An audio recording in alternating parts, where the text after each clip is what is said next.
Jadi kesimpulannya ialah Muhammad yang hakiki ini adalah dinding. Dinding antara diri dengan Sang Pencipta. Tanpa dia, maka tidak seorang pun yang akan mampu menerima akan kebesaran dan kekuasaan Tuhan. Dalam masalah ini, dan dia perumpamaan tanda laut ya.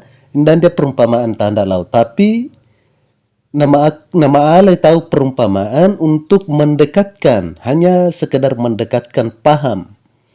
Untuk perumpamaan yang paling tepat, dan dia tanda laut ya. Akan tetapi mal itu perumpamaan untuk mendekatkan pengetahuan. Perumpamaannya ialah ita di era peleba itu bumi, ya bumi. Ya bumi dia tidak akan mampu menerima matahari itu secara langsung. Dia tidak akan mampu menerima. Seandainya dia matahari dia akan turun ke muka bumi, maka bumi itu akan hancur. Dia akan hancur. Tapi dia matahari dia ingin ke bumi agar bumi itu hidup. Sehingga matahari ini apa sengana membiaskan cahayanya. Ia membiaskan cahayanya untuk menyentuh matahari supaya untuk menyentuh bumi supaya bumi itu bisa hidup. Tanpa sentuhan dari matahari, sekali lagi, bumi ini tanpa sentuhan dari matahari, maka dia akan mati. Akan tetapi jika matahari ini menyentuh bumi secara langsung, maka bumi itu akan mati pula, dia akan hancur.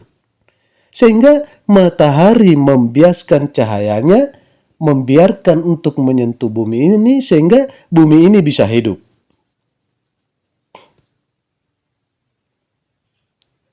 Jadi ita basatu dia ya, seandainya tanpa Muhammad, maka kita tidak akan bisa hidup. Kita tidak akan mampu menerima akan kebesaran dan kekuasaan Tuhan.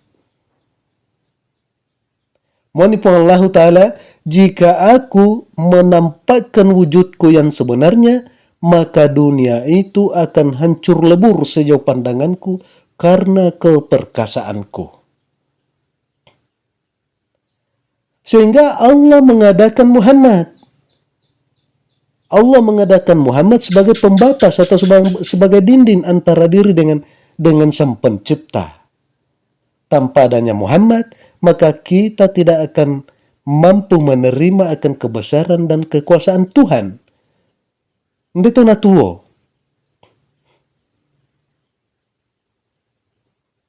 Dan tanpa dia pula, maka kita tidak akan mampu mengenalnya. Dan ada malam ayat pun Allah Ta'ala tanpa melalui Muhammad.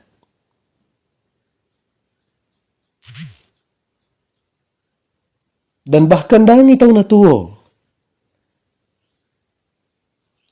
Seluruh alam ini tidak ada, Pak.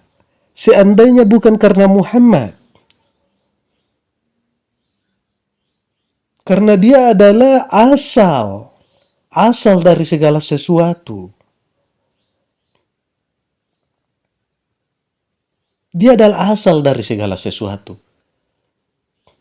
Untuk mengungkapkan secara rinci, mungkin ini adalah sesuatu yang sangat sulit ya.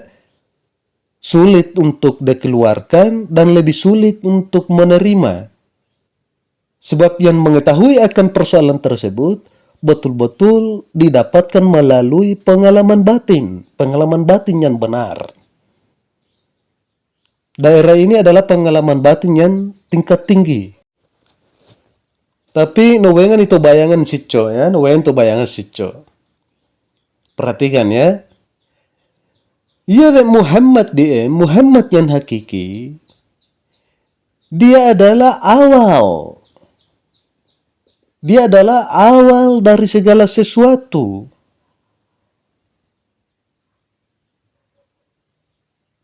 Dia adalah sesuatu yang mula-mula diadakan oleh Allah dan sekaligus diangkat menjadi kekasih Tuhan.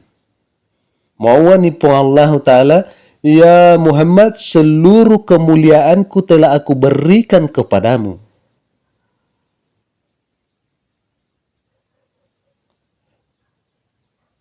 Ya Muhammad Muhammad ini, hati-hati, ini Muhammad yang hakiki ya. Pada malam ini kita fokus kepada Muhammad yang hakiki ya. Ya Muhammad makasarna hampir saja ia yang mencipta dan memerintah seluruh alam ini.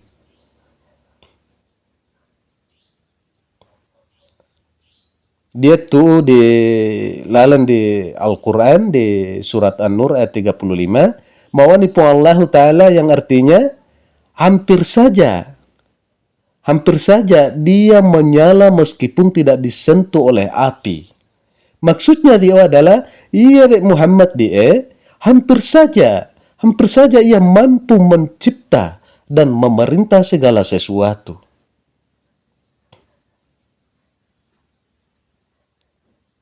Dalam masalah ia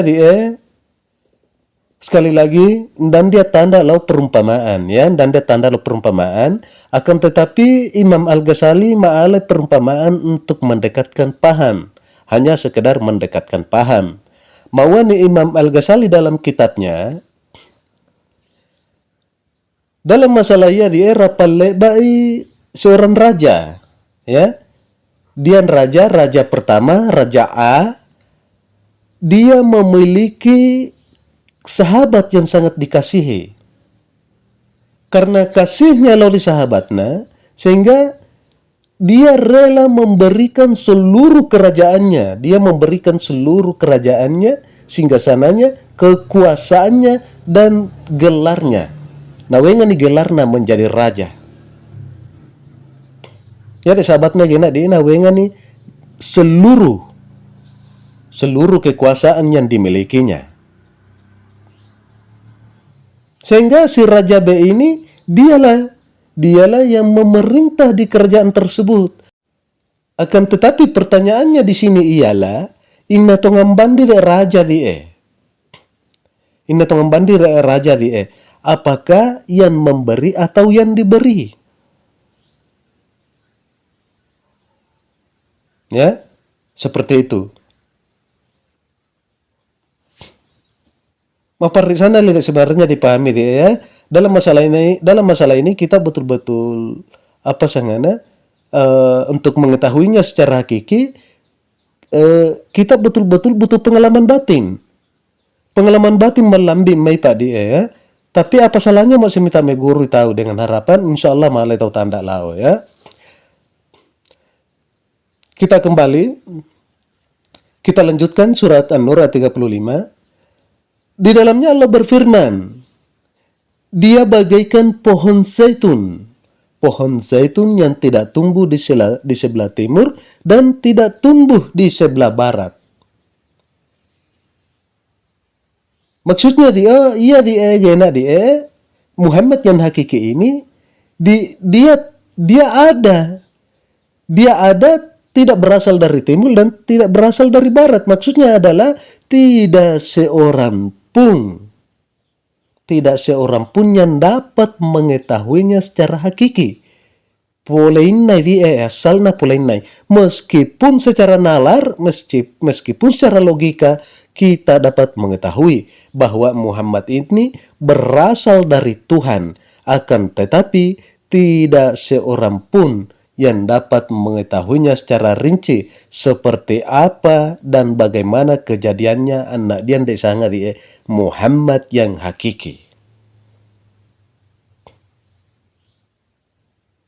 Ia sangat Al-Halajat dalam kitabnya, mani dia adalah suku yang tidak berasal dari timur dan tidak berasal dari barat. Mau Imam Al-Ghazali mawani dia tidak akan bisa diketahui asal usulnya dan nama larisan, sebab ia tidak bertepi, ia tidak berujung, dan ia tidak berantai. Jadi Muhammad dia adalah betul-betul sesuatu yang sangat mulia, yang sangat dimuliakan oleh Allah. Saking mulianya ma'uani pun Allah Ta'ala, telah aku berikan seluruh kemuliaanku kepadamu Muhammad. Ucapui kemuliaanmu mati Muhammad. Hati-hati tahu ya, tapi dia bukanlah Tuhan, dia bukanlah Raja. Yang dimaksud dengan dia Imam Al-Ghazali dia raja karena dipinjamkan oleh kekasihnya. Sang kekasih ini meminjamkan kekuasaan dan kerajaan kepada kekasihnya. Akan tetapi raja yang pertama itulah yang akan tetap menjadi raja. Mohon Allah Ta'ala, hampir saja ia menyala meskipun tidak disentuh oleh api. Hampir saja ia mampu mencipta dan memerintah meskipun tidak disentuh oleh api, meskipun tidak disentuh oleh Tuhan itu sendiri. Akan tetapi, dia tidak akan pernah bisa berbuat demikian tanpa sentuhan dari Sang Pencipta. Ya. Jadi kesimpulannya adalah nasang ita dini to mandar tonton ita perambongi ia dia Muhammad yang hakiki dia adalah si pak suku nai puang Allah Ta'ala, si pak suku nai puang Allah Ta'ala. Jadi dia ni tahu sawa ia dia si pak suku nai puang Allah Ta'ala, malai tahu tiuya sawa si pak suku nai puang Allah Ta'ala, tuai tahu dia sawa si pak suku nai puang Allah Ta'ala. Kita mengenal Tuhan melalui sifat sukuna po Allah Ta'ala. Jari ingganana adalah dia. Tuai tahu sawai Muhammad yang hakiki. Malai tahu tuya sawai Muhammad. Mengenal atau ma'ayapi po Allah Ta'ala melalui Muhammad. Semuanya adalah dia.